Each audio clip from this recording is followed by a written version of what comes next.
महाराष्ट्रात मालेगावात तिथल्या उपमहापौरांनी आपल्या दालनामध्ये टिपू सुलतानचा फोटो लावला. नंतर वाद झाल्यावर तो फोटो काढला. आता परत त्या म्हणतात की मी परत फोटो लावणार आहे वगैरे वगैरे. पण हे सगळं महाराष्ट्रात सध्या टिपू सुलतानच्या भोवतीने वाद होत असताना काँग्रेसचे प्रदेशाध्यक्ष हर्षवर्धन सपकाळ यांनी काही अशी गोष्ट सांगितली जी महाराष्ट्रात आणि जगात कुणाला माहिती नव्हती. ते म्हणाले की टिपू सुलतान आणि छत्रपती शिवाजी महाराज हे शौर्याच्या बाबतीत समकक्ष आहेत. त्यांच्या वाक्याचा आम्ही विपर्यास करत नाही. ते म्हणाले की शौर्याच्या बाबतीत शौर्याच्या बाबतीत तुम्ही शिवाजी महाराजांची आणि टिपू सुलतानची तुलना करत असाल तर पहिली गोष्ट लक्षात घ्या, टिपू सुलतान इंग्रजांच्या विरुद्ध लढला असेल तर स्वतःचं राज्य वाचवण्यासाठी लढला. या देशातल्या हिंदूंच्या वर, या देशातल्या कुठल्याही इतर धर्मियांच्यावर टिपू सुलताननं जो अन्याय, जे अत्याचार केलेत त्याला दुसरी कुठलीही तुलना करता येणार नाही. अशा घटना भारतात घडलेल्या नाहीत. टिपू सुलतानची जर कुणाबरोबर तुलना करायचीच असेल तर ती फक्त औरंगजेबाबरोबर होऊ शकते. असा टिपू सुलतान होता. आणि तरीही हर्षवर्धन सपकाळांसारखा माणूस सांगतोय की टिपू सुलतान महाराजांशी समकक्ष होते.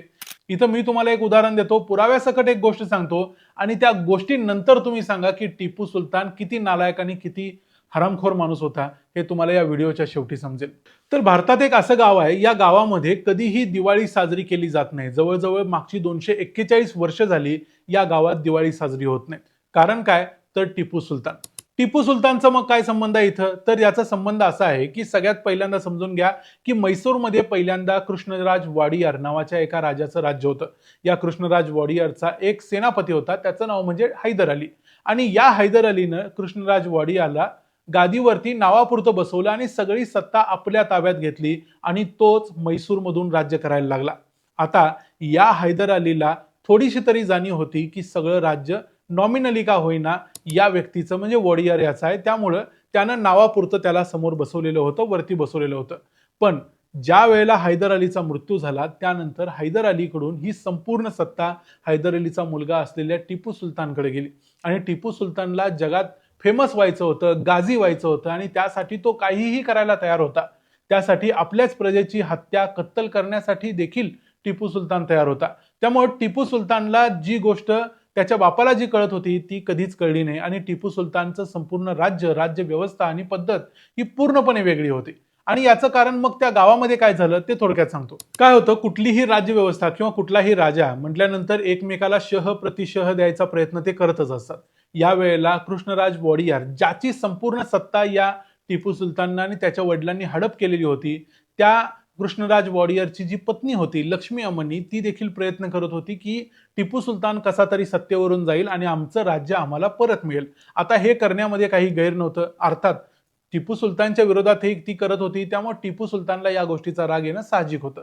तर ही करत काय होती, तर ही लक्ष्मी अम्मनी असा प्रयत्न करत होती की इंग्रजांना आपल्या बाजूला वळवायचं आणि त्यासाठी तिनं आपले काही महत्वाचे लोक, ज्यामध्ये अंचे शामय्या, तिरुमल राव आणि नारायणराव असे 3 आपले महत्वाचे लोक इंग्रजांच्याकडे मद्रासला पाठवले आणि इंग्रजांची मदत मिळवायचा प्रयत्न केला. अर्थात इंग्रजांनी मदत केली नाही, पण ही गोष्ट टिपू सुलतानला कळली. आता टिपू सुलतानला ही गोष्ट कळल्यानंतर टिपूनं या तिघांच्यावरती डाव धरला आणि या तिघांना मारायचा प्रयत्न तो करू लागला. यातला अंचे शामय्या नावाचा जो एक व्यक्ती होता त्याला टिपूनं पकडलं आणि त्याला मारून टाकलं. बाकीचे जे दोघं होते, तिरुमलराव आणि नारायणराव, या दोघांना मात्र टिपू सुलतान पकडू शकला नाही. पहिल्यांदा ते तामिळनाडूमध्ये गेले, नंतर ते कर्नाटकात आले, असं ते धावत राहिले आणि त्यांच्या मागे टिपूचं सैन्य लागलेलं होतं, पण शेवटपर्यंत ते सापडले नाहीत. मग या गोष्टीचा टिपू सुलतानला भयंकर तिटकारा आलेला होता. त्याला असं वाटत होतं की या दोघांना संपवावं. मग या दोघांना तर त्याला संपवता येत नव्हतं. मग हे दोघं ज्या समाजाचे होते त्या समाजाविरुद्ध बदला घ्यायचा असं टिपू सुलताननं ठरवलं. हे दोघं देखील होते मंड्यम अय्यंगार समाजाचे. म्हणजेच मंड्या हा जो जिल्हा आहे कर्नाटकातला, या जिल्ह्यातले अय्यंगार ब्राह्मण, या ब्राह्मणांच्या पैकी हे दोघं देखील होते. मग टिपू सुलताननं ठरवलं की जर हे दोघं सापडत नसतील तर अख्ख्या ब्राह्मणांना टार्गेट करायचं, या सगळ्या हिंदू समाजाला टार्गेट करायचं आणि त्यांना बदला घ्यायचा. त्यासाठी मग त्याने योजना आखली. मग टिपू सुलतानने एक योजना आखली आणि या योजनेअंतर्गत काय केलं, तर कर्नाटकामध्ये मंड्या जिल्ह्याच्या आसपासच, तिथं श्रीरंगपटणाच्या पण जवळच आहे, तिथं एक मेलकोटे नावाचे एक गाव आहे. या गावामध्ये लक्ष्मी नृसिंह मंदिर आहे आणि या लक्ष्मी नृसिंह मंदिरामध्ये दिवाळीच्या दिवशी 1784 ची ही गोष्ट आहे, दिवाळीच्या दिवशी टिपू सुलताननं तिथल्या गावातल्या सगळ्या अय्यंगार ब्राह्मणांना आमंत्रण दिलं की तुम्ही मंदिरामध्ये या, जेवणाचा कार्यक्रम केलाय. आणि या जेवणाला त्यानं सगळ्या लोकांना बोलवलं आणि त्यासाठी सगळे अय्यंगार ब्राह्मण तिथं आले, कारण हे आमंत्रण स्पेसिफिकली ब्राह्मणांना दिलेलं होतं, त्यामुळे सगळे तिथं आले. साधारणतः 700-750 लोक तिथं आलेले होते. या कार्यक्रमाला आल्यानंतर लोकांना जेवण वाढलं गेलं, लोक जेवायला बसली. जेवण होता होता अचानकपणे त्या मंदिराच्या सर्व बाजूंनी असलेले जे दरवाजे आहेत ते सगळे दरवाजे बंद केले गेले. तिथं काही उन्मत्त हत्तींना सोडलं गेलं आणि या हत्तींनी त्या मंदिराच्या आवारात असलेल्या सर्वच्या सर्व लोकांना आपल्या पायाखाली चिरडायला सुरुवात केली. यामध्ये लहान मुलं होती, स्त्रिया होत्या, पुरुष होते. या सगळ्यांची तिथं या मंदिराच्या आवारात, लक्ष्मी नृसिंह मंदिराच्या आवारात हत्या केली गेली. आता काही लोकांनी त्या मंदिराच्या ज्या भिंती होत्या त्याच्यावरून पळून जाण्याचा प्रयत्न केला. ज्यांनी पळून जाण्याचा प्रयत्न केला त्या सर्वांना त्या भिंतींच्या बाहेर थांबलेले टिपूचे सैनिकांनी पकडलं आणि त्यांना तलवारीनं कापून काढलं. एकूण त्या दिवशी, दिवाळीच्या दिवशी 1784ला त्या मंदिरामध्ये 700 पेक्षा जास्त ब्राह्मणांची हत्या करण्यात आली. आणि ही हत्या टिपूच्या आदेशावरून केलेली होती, कारण टिपूला ते 2 लोक सापडत नव्हते. म्हणजे 2 व्यक्तींविरुद्धचा बदला टिपूनं सगळ्या समाजाविरुद्ध घेतला. आता टिपूनं बाकी ठिकाणी अनेक वेळेला अशा पद्धतीच्या कत्तली ज्यावेळेला केल्या, असं नाही की टिपूनं एकदाच केलंय. टिपूनं हेच मलबारमध्ये केलं, कुर्गमध्ये केलं, अनेक ठिकाणी केलं. पण प्रत्येक वेळेला तो किमान धर्म बदलायचं काहीतरी ऑप्शन ठेवायचा. यावेळी त्यानं तोही दिला नाही. त्यानं सांगितलं की सरळ मारून संपवून टाका. म्हणजे या लायकीचा, या लेवलचा टिपू सुलतान हा माणूस होता.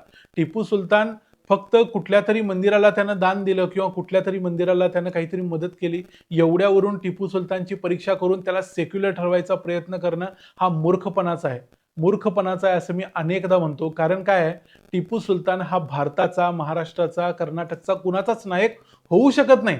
भलेही तो इंग्रजांच्या विरुद्ध लढला तरी इंग्रजांच्या विरुद्ध जो जो लढला त्या प्रत्येकानं आपलं राज्य वाचवण्यासाठी तो तिथं लढला आहे. त्यामुळे मराठ्यांनी देखील टिपूच्या पतनासाठी इंग्रजांना मदत केली, कारण मराठ्यांना माहिती होतं की टिपू हा जुलमी आहे, क्रूर कर्म आहे. म्हणून टिपूच्या विरुद्ध मराठे उभे राहिले. अन्यथा मराठ्यांनी नेहमीच एतद्देशीयांना मदत करण्याचा पवित्रा कायम ठेवलेला होता. आता टिपू सुलतान काय होता किंवा टिपू सुलतानची लायकी काय होती, जर हे समजलं असेल तर हर्षवर्धन सपकाळांनी एक तर या व्हिडिओला चॅलेंज करावं आणि सांगावं की हा व्हिडिओमध्ये दिलेली मी माहिती खोटी आहे आणि त्यांनी पुरावे सादर करावेत की माहिती दिलेली जी सगळी खोटी आहे म्हणून. अन्यथा त्यांनी महाराष्ट्राची माफी मागावी, कारण तुम्ही महाराष्ट्रात राहणार आहात, महाराष्ट्रात राजकारण करणार आहात. महाराष्ट्रात छत्रपती शिवरायांना तुम्ही टिपू सुलतान बरोबर तुलना करून महाराष्ट्रात पुढच्या किती वर्षांचं राजकारण तुमचं यशस्वी होईल याबद्दल मला शंका आहे. त्यामुळं विचार करा आणि निर्णय घ्या. माफी मागितल्यानं कमीपणा येणार नाही, पण महाराष्ट्राचा जो नायक आहे, महानायक आहे, त्याचा अपमान अजिबात करू नका. या व्हिडिओमध्ये इथंच थांबतोय. पुन्हा भेटूया पुढच्या व्हिडिओमध्ये. तोपर्यंत पाहत राहा द मराठी बाणा. जय हिंद, जय महाराष्ट्र.